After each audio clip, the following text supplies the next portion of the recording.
Welcome back, guys. Today's June 19th, 2011. I'm your host, Popeye. This is Down the Rabbit Hole. And riding the rabbit hole right down to hell at me today is Susan Lindauer. And Susan, during the break, we were discussing, Libya, and you were just bringing out, again, so many good points that I wanted to kind of focus back on that. Now you got military members here in the States coming out saying apparently they've been sending stuff to Alex Jones's show because, he's one of the most viewed, I guess, alternative media programs. And it came out that these people, and they've been calling into his show, and they're saying that it's pretty much confirmed that there's going to be a ground invasion of Libya sometime between October and November of this year. So, we need to get out and we need to try to stop this. Like I said to you during the break, we have a chance to, after the Iraq war, everybody's doing the I shoulda, woulda, coulda. Well, now we can literally have a chance to actually physically do I shoulda, woulda, coulda. So now we should actually try to do it and stop this. Absolutely. Absolutely. And that's why I am bringing these videos out. And Federal Jack, I got to thank you guys. FederalJack.com. There's a whole bunch of stuff that's coming out. Right now, there's a beheading video. There's proof of violations of the Geneva Conventions of War in killing off soldiers that have been captured prisoners. We have a cannibalism video that is going to just make you puke. You're going to be horrified, where they cut up a body. The rebels cut up a body and force-feed prisoners of war with a dead human body. These people are sick. This is Al-Qaeda that we have been fighting in Iraq that have returned home. We have a tragic testimonial that's going to be up in the next 48 to 72 hours of a father describing how his virgin daughter was kidnapped by the rebels and taken to a gangbang party, and then her breasts were cut off. She died. She bled out. But they were cut off while she was alive, and she was like 16, 17 years old, baby girl.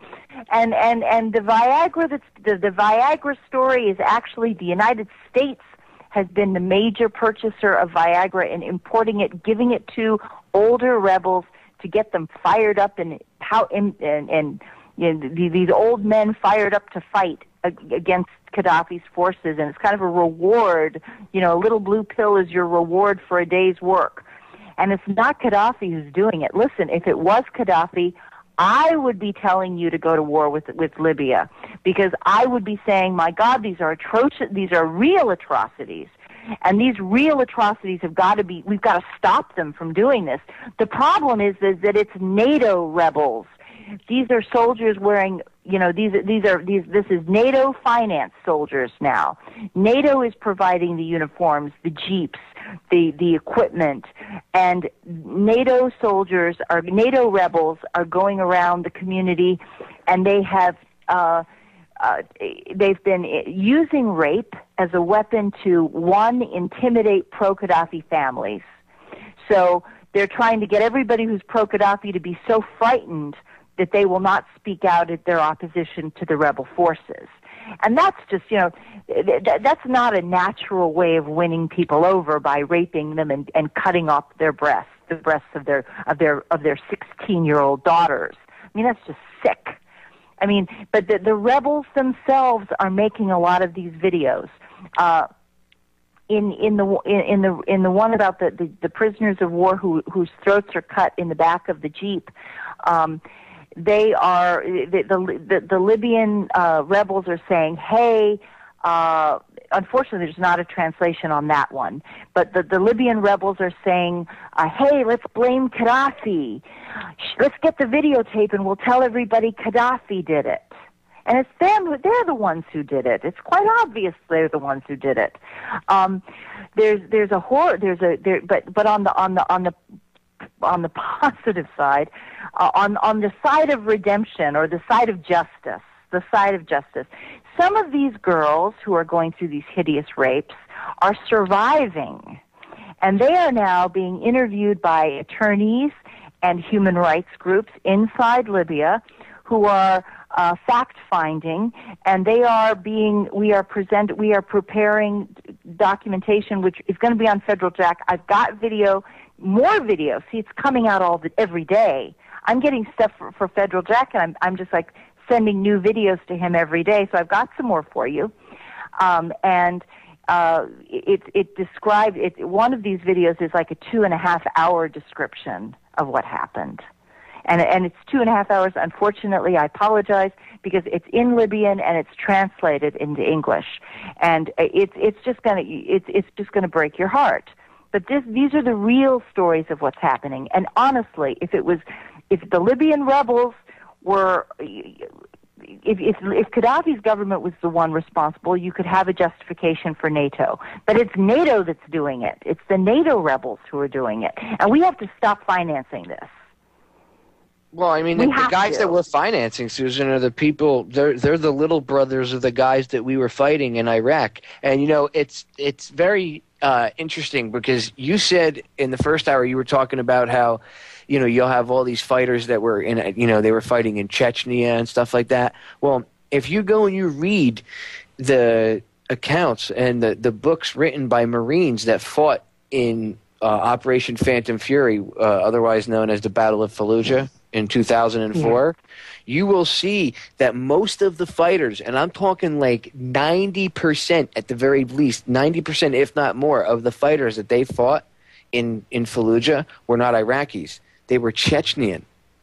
Now, why were you fighting Al-Qaeda from Chechnya in Fallujah, Iraq?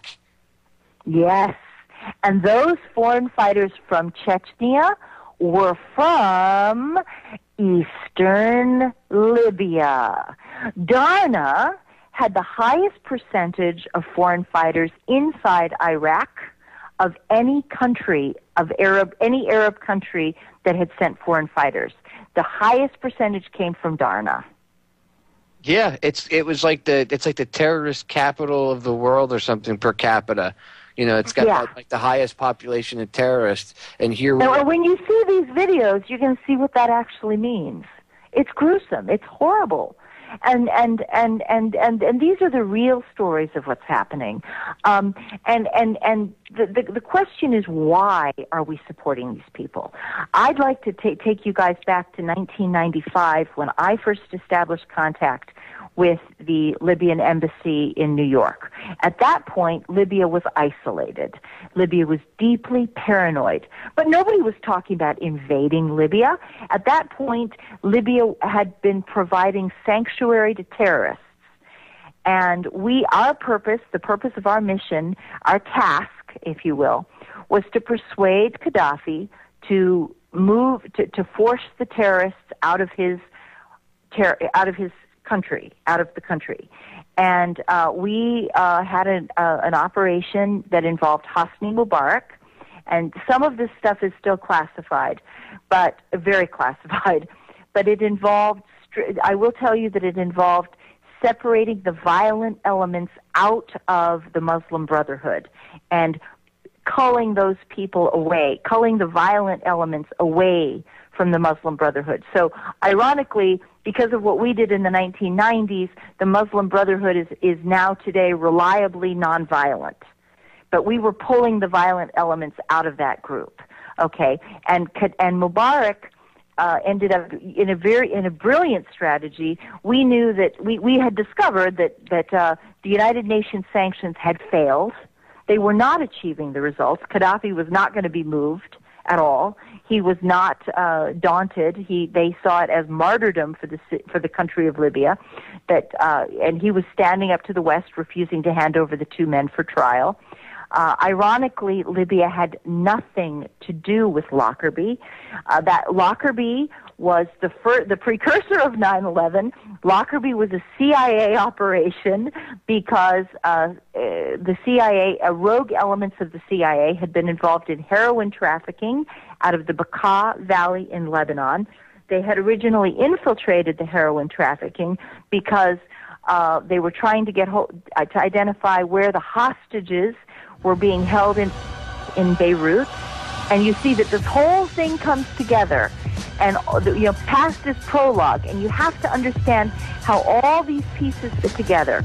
But the CIA did Lockerbie, blamed it on first Syria, then blamed it on Libya, and in fact Libya had nothing to do with it. Libya was under sanctions, was defending itself against the sanctions, and so we had to find a new way to deal with Libya and terrorism, and we got the terrorists out of Libya. Libya has nothing to do with terrorism.